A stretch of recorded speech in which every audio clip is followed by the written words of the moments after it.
Hello friends, welcome back Spain news channel நண்பர்களே. சற்று முன் ஒரு பிரேக்கிங் நியூஸ் ஆனது தமிழ் சினிமாவில் பயங்கரமாக வைரல் ஆகிட்டுருக்கு. ஸோ வாங்க அது என்ன நியூஸ், அது உண்மையா பொய்யா அப்படிங்கிறத இந்த வீடியோவில் பார்க்கலாம். தமிழ் திரையுலகில் முன்னணி கதாநாயகியாக இப்போ வரைக்கும் வருவவங்க நடிகை த்ரிஷா. 40 வயதுக்கு மேலே ஆகக்கூடிய இவங்க இன்னும் முன்னணி கதாநாயகியாக வராங்க. ஸோ இவங்க நடிக்கக்கூடிய படம் இது வரைக்கும் பார்த்தீங்கன்னு வச்சுக்கோங்களேன், நிறைய தோல்வியை தழுவினதில்லை என்று சொல்லலாம். ஸோ இவங்க நடித்த படம் மேக்சிமம் எல்லாமே ஹிட்டு தான். இப்போ சமீபத்தில் வெளிவந்த கருப்பு திரைப்படம் கூட மெகா ஹிட்டாக இருக்குது. தமிழ்நாடு முழுவதும் பார்த்திங்கன்னு வச்சுக்கோங்களேன், இவங்களை பற்றி ஒவ்வொரு நாளுமே ஏதாவது ஒரு தகவல்கள் வெளியாகிட்டே இருக்கும். அதனால் இவங்க எப்பயுமே வைரலாகவே இருப்பாங்க. இப்போ த்ரிஷாவை பற்றி ஒரு வைரலான நியூஸ் ஆனது வெளியாகிருக்கு. அது என்னன்னா, நடிகை த்ரிஷாவுக்கு ரகசியமாக திருமணம் நடந்ததாகவோ, அவங்க கழுத்தில் இருக்கக்கூடிய அந்த தாலி செயின் இவங்களுடைய சமூகத்தை சேர்ந்ததாகவோ, அப்போ இவங்களை திருமணம் செய்துட்டாங்களா அப்படிங்கிற மாதிரி ஒரு வைரல் நியூஸ் ஆனது பரவிட்டுருக்கு. ஸோ இப்படி பரவக்கூடிய இந்த வைரல் நியூஸ் உண்மையா பொய்யா அப்படிங்கிறத இந்த வீடியோவில் சொல்ல போகிறேன். வாங்க இந்த நியூஸை பற்றிய உண்மைத்தன்மையை இந்த வீடியோவில் தெரிந்து கொள்ளலாம். நடிகர் நடிகைகளாகவே இருந்தாவே கண்டிப்பாக அவங்கள சம்மந்தப்பட்ட ஏதாவது கிசு தகவல்கள் வெளியாகிக்கிட்டே இருக்கும். சமீப காலமாக நடிகை த்ரிஷாவை பற்றி தான் தமிழகத்தில் நிறைய விஷயங்கள் வைரலாக பரவிட்டுருக்கு. அவங்க திடீரென அவங்க பண்ணக்கூடிய விஷயங்கள் ஒவ்வொன்றுமே பார்த்திங்கன்னு வச்சுக்கோங்களேன், வைரல் ஆகிட்டே இருக்குது. அந்த மாதிரி தான் அவங்க அணிந்த செயின் இப்போ பெரிய வைரலாக பார்த்திங்கன்னு வச்சுக்கோங்களேன் பரவுது. சாதாரணமாக அணிந்த செயினை நிறைய பேர் இவங்களுக்கு கல்யாணம் ஆயிடுச்சு, இதுதான் அவங்க ரகசியமாக கல்யாணம் பண்ணி வைத்திருக்கக்கூடிய தாலி, அதை இப்போ ஓப்பனாக போட்டுட்டாங்க, அந்த மாதிரிலாம் சொல்லி நிறைய வைரல் நியூஸ் ஆனது பரவிட்டுருக்கு. இந்த வைரல் நியூஸ்கள் உண்மையா பொய்யா அப்படிங்கிறதோடு இந்த வைரல் நியூஸை பற்றி த்ரிஷா அவர்கள் என்ன கமெண்ட் பண்ணியிருக்காங்க அப்படிங்கிறதையும் இந்த வீடியோவில் சொல்ல போகிறேன். வாங்க இந்த வீடியோவில் எது உண்மை அப்படிங்கிற அந்த முக்கியமான விஷயங்கள் தெரிந்து கொள்ளலாம்.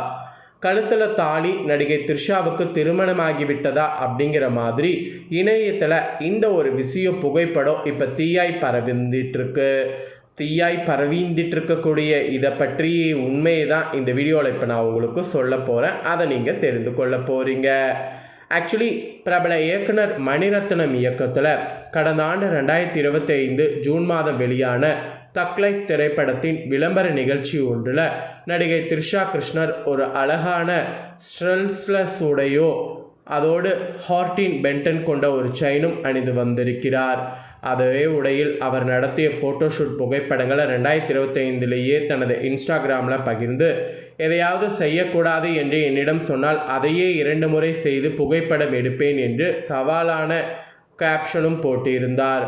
இந்நிலையில் தக் லைஃப் படம் வெளியாகி ஓராண்டு நிறைவடைந்ததை ஒட்டி அந்த பழைய புகைப்படத்தில் இருக்கக்கூடிய செயினை தாலி என்று தவறாக புரிந்து கொண்ட நெட்டிசன்கள் த்ரிஷாவுக்கு ரகசிய திருமணம் முடிந்துவிட்டதாக இன்று காலை முதலே வதந்திகளை கிளப்பி விட்டிருக்கின்றனர். ஆனால் இதில் துளியும் உண்மையில்லை என்பதோ, அது பட விளம்பரத்திற்காக அவர் அணிந்த சாதாரண செயின் என்பதோ இப்போ தெளிவாக பார்த்தீங்கன்னு வச்சுக்கோங்களேன் கன்ஃபார்ம் ஆகிருக்கு. ஆக்சுவலி த்ரிஷாவுக்கு திருமணம் என்று வதந்திகள் கிளம்புவது இது முதல் முறை அல்ல.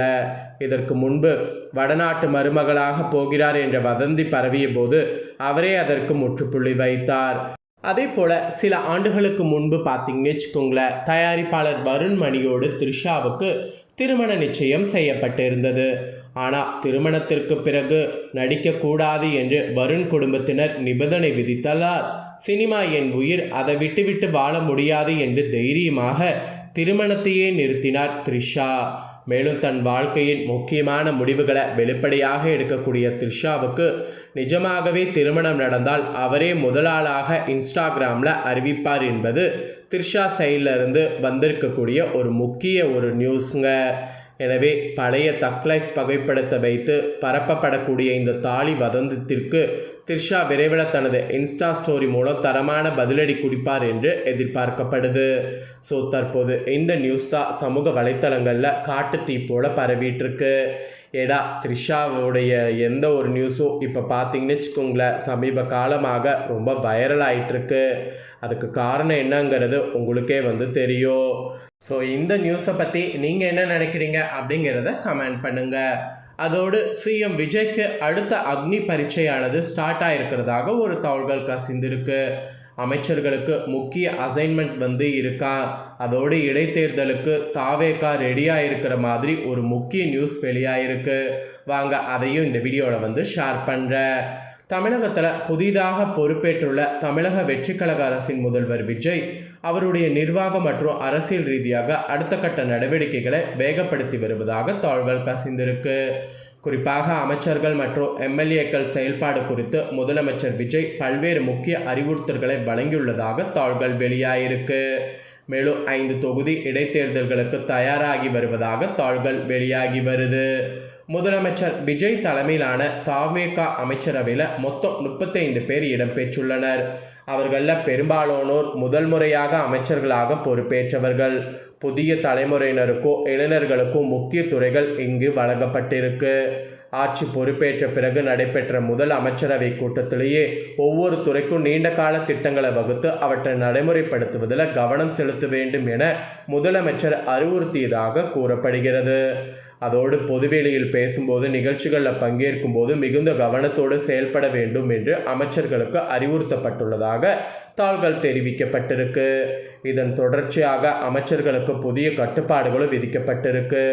குறிப்பாக சமூக அமைப்புகள், சமூக குழுக்கள் மற்றும் சாதி சார்ந்த நிகழ்ச்சிகளில் பங்கேற்பதை தற்போதைக்கு தவிக்குமாறு அமைச்சர்களுக்கு வாய்மொழி அறிவுறுத்தல் வழங்கப்பட்டுள்ளதாக தகவல்கள் கசிந்திருக்கு.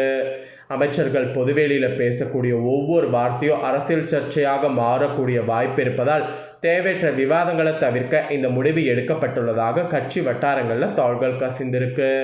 அமைச்சர்கள் யாரும் சர்ச்சைகளில் சிக்காமல் நிர்வாக பணிகளில் முழு கவனம் செலுத்த வேண்டும் என்பது தலைமை விருப்பமாக இருப்பதாகவும் கூறப்படுது. இதற்கிடையே சட்டப்பேரவையில் விரைவில் பட்ஜெட் கூட்டத்தொடர், மானிய கோரிக்கை விவாதங்கள் உள்ளிட்ட முக்கிய நிகழ்வுகள் நடைபெற இருப்பதாகவும் தகவல்கள் வெளியாயிருக்கு. அதோடு காலியாக உள்ள 5 சட்டப்பேரவை தொகுதிகளுக்கான இடைத்தேர்தலும் விரைவில் அறிவிக்கப்பட வாய்ப்பு இருப்பதால் அமைச்சர்கள் மற்றும் கட்சி நிர்வாகிகள் தேர்தல் பணிகளில் கவனம் செலுத்த வேண்டும் என அறிவுறுத்தப்பட்டுள்ளதாக தகவல்கள் வெளியாயிருக்கு. அமைச்சர்கள் மட்டுமல்லாமல் தமிழக வெற்றி கழகத்தின் சட்டமன்ற உறுப்பினர்களும் முக்கிய உத்தரவுகள் வழங்கப்படுவதாகவும் தகவல்கள் சொல்லப்படுது. தற்போது கட்சியின் 77 சட்டமன்ற உறுப்பினர்களுக்கான தொகுதி அலுவலகங்கள் பல்வேறு பகுதிகளில் அமைக்கப்பட்டு வருவது குறிப்பிடப்படுது. ஸோ இந்த மாதிரி முதலமைச்சர் விஜய் அவர்கள் அறிவுறுத்தது கரெக்டாக இல்லையா அப்படிங்கிறத கமெண்ட் பண்ணுங்கள். ஸோ இதே போல் அப்டேட்டான நியூஸ்கள் நிறைய நம்ம சேனலில் வரும். அதை எல்லாமே உடனுக்குடனே தெரிந்து கொள்ள நம்ம சேனலை சப்ஸ்கிரைப் பண்ணலைன்னா சப்ஸ்கிரைப் பண்ணி பெல் பண்ண ப்ரெஸ் பண்ணுங்கள். இந்த வீடியோவை உங்கள் ஃப்ரெண்ட்ஸ் ஃபேமிலிக்கும் ஷேர் பண்ணுங்கள். அவங்களும் இந்த முக்கியமான நியூஸை வந்து தெரிஞ்சுக்கிட்டோம். இதே போல் புதிய நியூஸை தெரிந்து கொள்ள சேனலை சப்ஸ்கிரைப் பண்ணுங்கள், கூட பெல் பண்ண ப்ரெஸ் பண்ணுங்கள். நெக்ஸ்ட்டு வேறொரு நியூஸில் வந்து உங்களை சந்திக்கிறேன். நன்றி, வணக்கம்.